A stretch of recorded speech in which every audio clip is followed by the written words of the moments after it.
साथ संगत जी, मनुष्य को ऐसी शंका नहीं करनी चाहिए कि मेरा पाप तो कम था पर दंड अधिक भोगना पड़ा, अथवा मैंने पाप तो किया नहीं पर दंड मुझे मिल गया।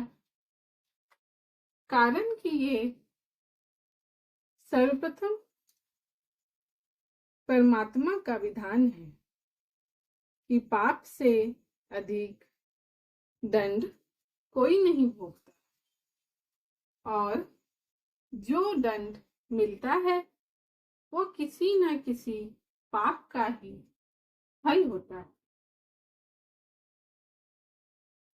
तो आइए आज का ये प्रसंग बड़े ही प्यार और प्रेम के साथ श्रवण करते हैं। एक सुनी हुई घटना है कि किसी गांव में एक सज्जन रहते थे। उनके घर के सामने एक सुनार का घर था। सुनार के पास सोना आता रहता था और वो गढ़ कर देता रहता था। ऐसे वो पैसे कमाता था।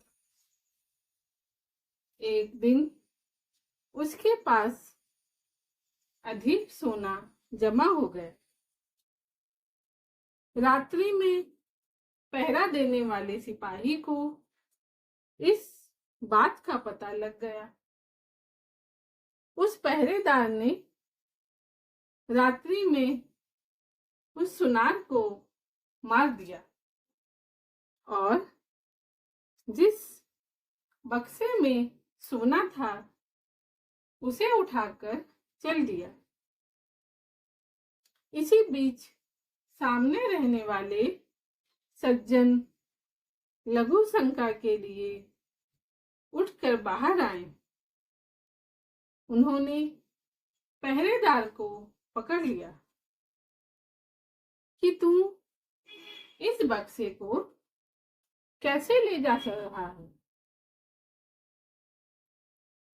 तो पहरेदार ने कहा, तू चुप रह, हल्ला मत कर, इसमें से कुछ तो ले ले और कुछ मैं ले लूं। सज्जन बोले, मैं कैसे ले लूं, मैं चोर थोड़े ही हूं। पहरेदार ने कहा, देख, तू समझ जा, मेरी बात मान ले, नहीं तो दुख पाएगा। पर वे सज्जन माने नहीं। तब पहरेदार ने बक्सा नीचे रख दिया और वे सज्जन को पकड़कर जोर से सीटी बजा दी। सीटी सुनते ही और जगह पहरा लगाने वाले सिपाही दौड़कर वहां आ गए। उसने सबसे कहा कि ये इस घर से बक्सा लेकर आया है और मैंने इसको पकड़ लिया है। तब सिपाहियों ने घर में घुसकर देखा कि सुनार मरा पड़ा है। उन्होंने उस सज्जन को पकड़ लिया और राजकीय आदमियों के हवाले कर दिया। जज के सामने बहस हुई तो उस सज्जन ने कहा कि मैंने नहीं मारा है, उस पहरेदार सिपाही ने मारा है। सब सिपाही आपस में मिले हुए थे। उन्होंने कहा कि नहीं, इसी ने मारा है, हमने खुद रात्रि में इसे पकड़ा है। मुकदमा चला। चलते चलते अंत में उस सज्जन के लिए फांसी का हुक्म हुआ।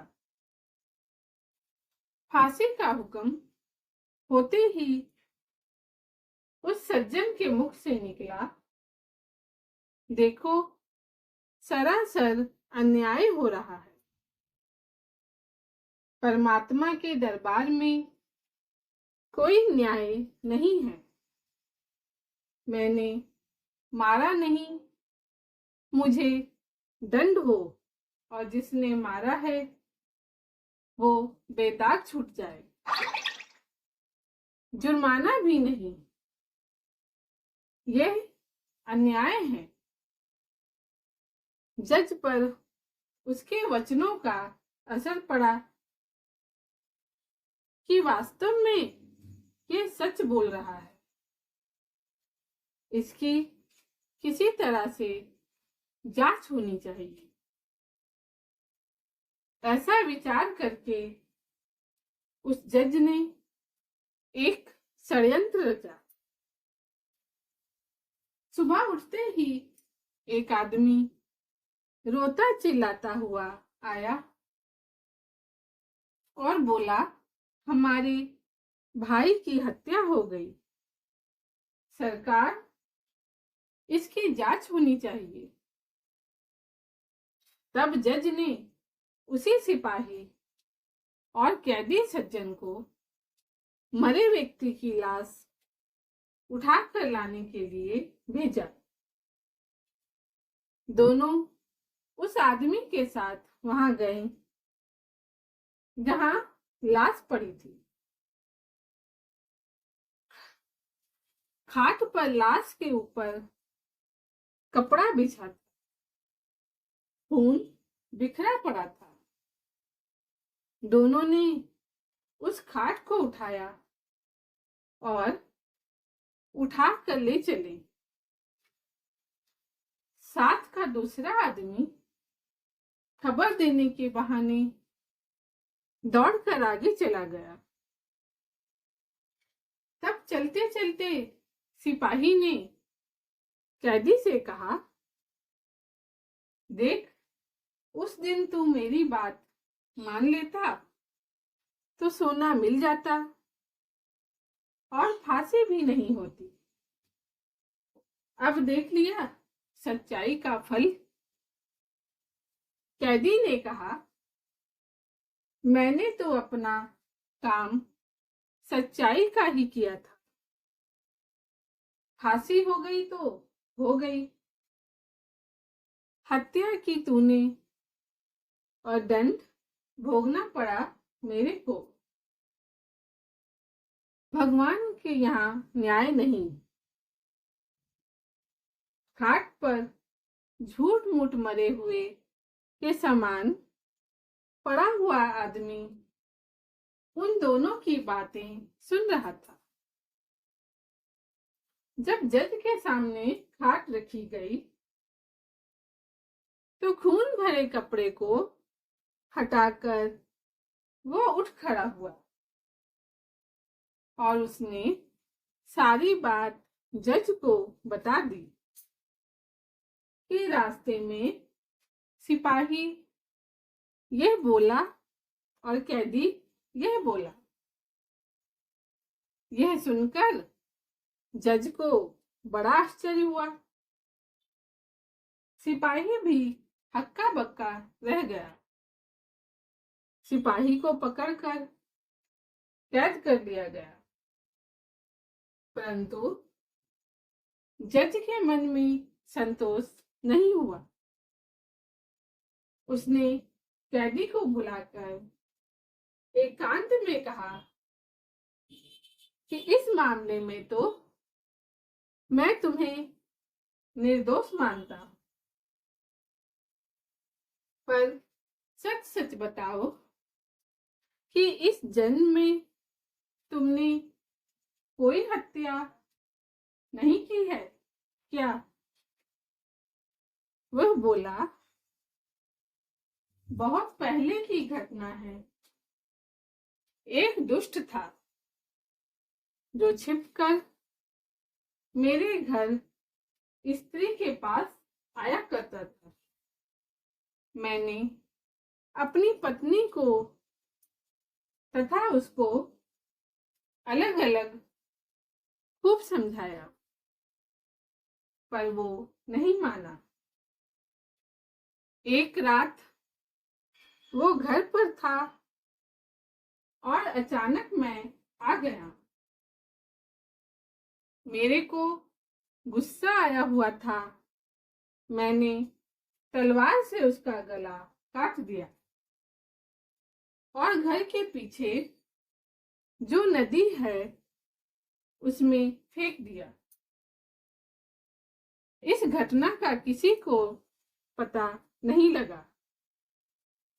यह सुनकर जज बोले, तुम्हारे को इस समय फांसी होगी ही। मैंने सोचा कि मैंने किसी से रिश्वत नहीं खाई, कभी बेईमानी नहीं की, पर मेरे हाथ से इसके लिए फांसी का हुक्म लिखा कैसे गया। अब संतोष हुआ, उसी पाप का फल तुम्हें यहाँ भोगना पड़ेगा। सिपाही को अलग फांसी होगी।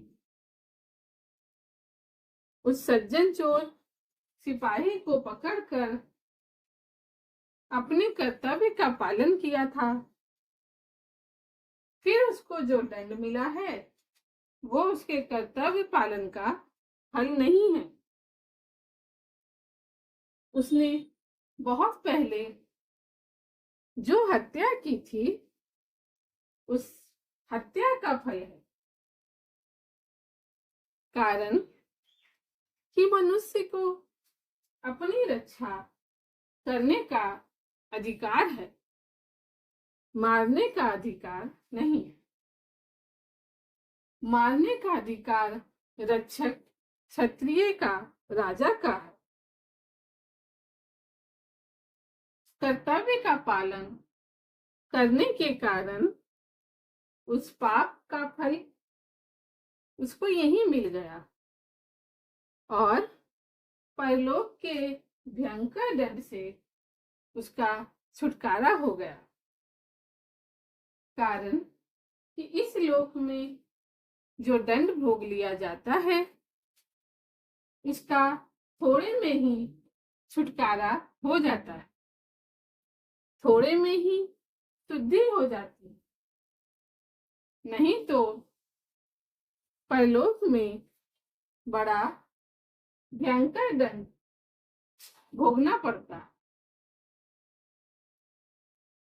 इस कहानी से यह पता लगता है कि मनुष्य के कब किए हुए पाप का फल कब मिलेगा इसका कुछ पता नहीं। भगवान का विधान, परमात्मा का विधान विचित्र है। जब तक पुराने पुण्य प्रबल रहते हैं तब तक उग्र पाप का फल भी तत्काल नहीं मिलता। जब पुराने पुण्य खत्म हो जाते हैं तब उस पाप की बारी आती है। पाप का फल दंड तो भोगना ही पड़ता है, चाहे इस जन्म में भोगना पड़े या अगले जन्म जन्मांतर तक भोगना पड़े। साथ संगत जी, आपको ये कहानी कैसी लगी मुझे जरूर बताइएगा। धन्यवाद।